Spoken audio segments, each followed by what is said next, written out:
Thank you for joining us for the College of Early Childhood Educators 17th Annual Meeting of Members. The purpose of the annual meeting of members is to share highlights of the college's accomplishments and results during the last fiscal year, which covers July 1st, 2024 through June 30th, 2025. I'd also like to acknowledge RECEs who continue to demonstrate leadership, resilience, and excellence in their work in spite of ongoing systemic challenges in our sector. Through it all, you remain steadfast, committed, and work together for our shared goal, the safety and well-being of children. I celebrate you and I thank you.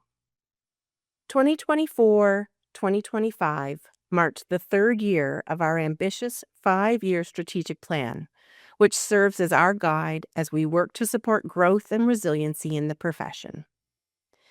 As the regulator of the profession, our mandate is to protect the public. This means ensuring that all children in the care of registered early childhood educators receive safe, high-quality, play-based education and care that is free from bias or discrimination. It also means that the college must provide equitable pathways to join the profession and undertake our regulatory duties with a focus on equity and fairness for all involved. Under our first goal, proactive public protection, the college continues to evolve the focus of regulation to emphasize proactive intervention using data to identify areas of risk and prevent harm. The college launched a new online complaints and reports portal, enabling employers, the public, and members to file complaints or mandatory employer reports in a streamlined and user-friendly way. The college piloted specified continuing education or remedial programs, or SCRPs, in select complaints cases this year. SCRPs are remedial measures that the Complaints Committee can impose aimed at addressing specific deficiencies that have been identified in an RECE's practice, behavior, or skills.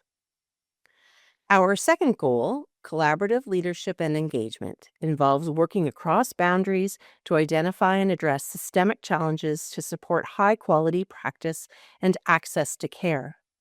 The college also made significant changes to its discipline processes this year.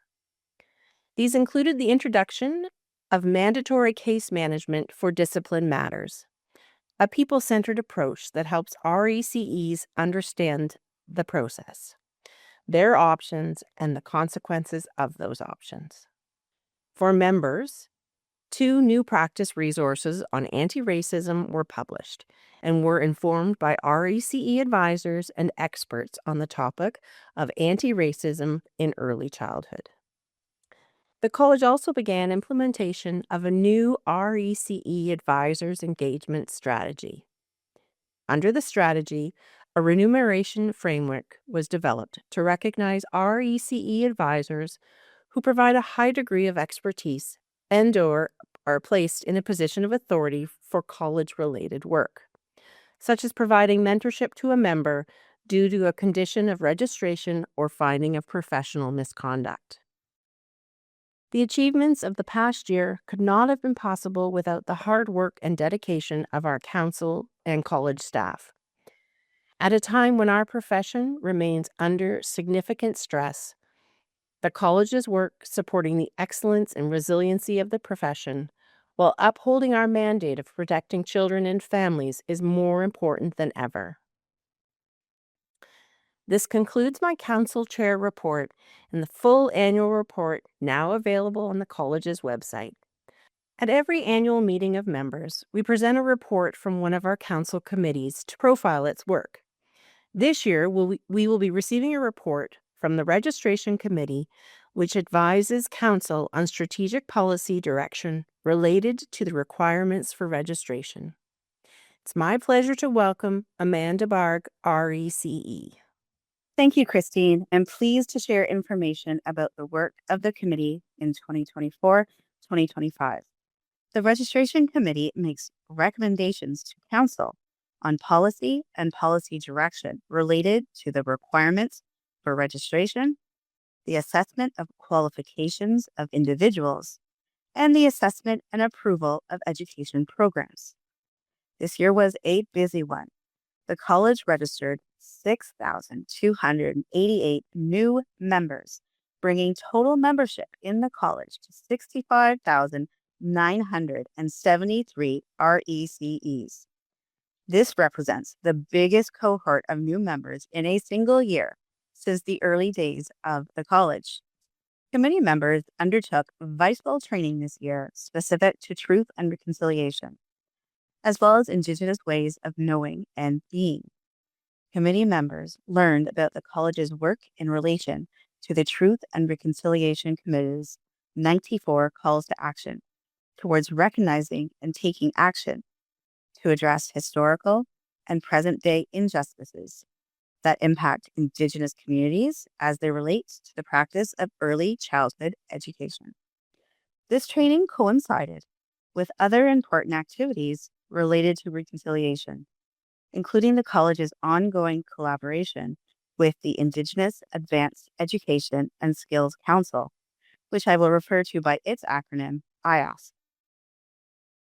This year, the committee recommended amendments to the approval of education programs policy to facilitate a joint process with IASC that enables the approval of early childhood education programs provided by Indigenous institutes. As part of this work, the registration committee also developed amendments to the policy statement regarding practicum, which were approved by Council in April of 2025. The updated policy statement acknowledges Indigenous inherent rights to self-determination and the value of offering prospective RECEs practicum placements that align with the worldviews, needs, and priorities of Indigenous communities. It also acknowledges the important role Indigenous institutes and IASC have in post-secondary programming. In keeping with this aim, the statement now reflects land-based practicum when provided from an Indigenous approach.